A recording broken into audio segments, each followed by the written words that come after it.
Hello everyone, my name is Akbar Assagung. I'm an anthropology student. So my presentation is entitled Elements of Multiculturalism. I'd like to talk about multiculturalism in Indonesia.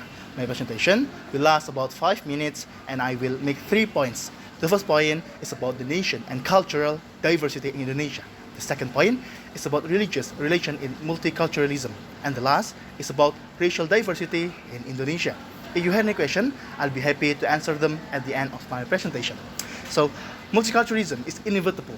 Indonesia, with more than 240,000 million people, has a diversity culture. They live in various places that has a differentiation. Multiculturalism has also a connection to other civilization from other part of the world. This gives us an interaction between those cultures. So, cultural assimilation is making the culture in Indonesia. Multiculturalism is not the same as diversity by the nation, tribe, or its culture, because multiculturalism is focusing on the diversity of culture and equality. How to know multiculturalism deeper is knowing the basic knowledge which form of concepts, structure that is relevant with the long life of humans. My first point is how the nation and culture are diverse in Indonesia. Indonesia is an archipelagic country full of cultural diversity, ethnicity, race, religion, and regional languages. Even though they are rich in diversity, they are still one as Indonesia. This is in accordance with the motto of Bhinneka Tunggal Ika, which means that although there are differences, they are still one. Referring to the population census by the Central Bureau of Statistics or BPS in 2010, Indonesia has around 1,030,400 ethnic groups. The diversity of the Indonesian nation is not only seen from the various types of ethnic groups, but also from the variety of religions that the population addressed to. The diversity of ethnic groups owned by Indonesia is the nation's wealth. There are several factors for the emergence of diversity, namely, the first, geographical location. Indonesia is a unitary state that has thousands of islands. Indonesia's large area has an effect on the diversity it has. Second, different climatic and natural condition.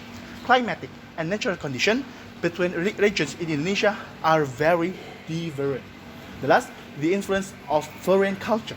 Diversity can arise due to the influence of foreign cultures that have different characteristics. So, we'd like to talk about the second point. Last, my second point is the religious relations in multiculturalism. Religion, especially the religion of the great tradition or revealed religion, is a universal religion or religion whose teachings can be universally accepted and are therefore universally needed by mankind. But the universal characteristics of revealed religion are limited to the textual level or religion as a sacred text.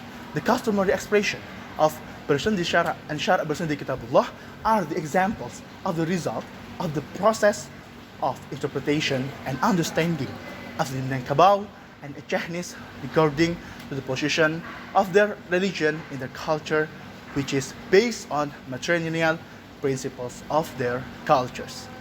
That's my second point. My final point is racial diversity in Indonesia. Race is a national group based on certain distinctive physical and biological characteristics. Based on the declining and fully developed physical differences, humans are divided into racial groups, namely the first Caucasoid, second Mongoloid, and the last Negroid races. As for the division of human beings into races, it doesn't depend on a single physical characteristic, but on a combination of physical characteristics. That was my final point. In conclusion, I think that a plurality of social and cultural dynamic goes hand in hand with the elements, or it can either be created because of them, or it can be created because of the elements we have discussed at these points.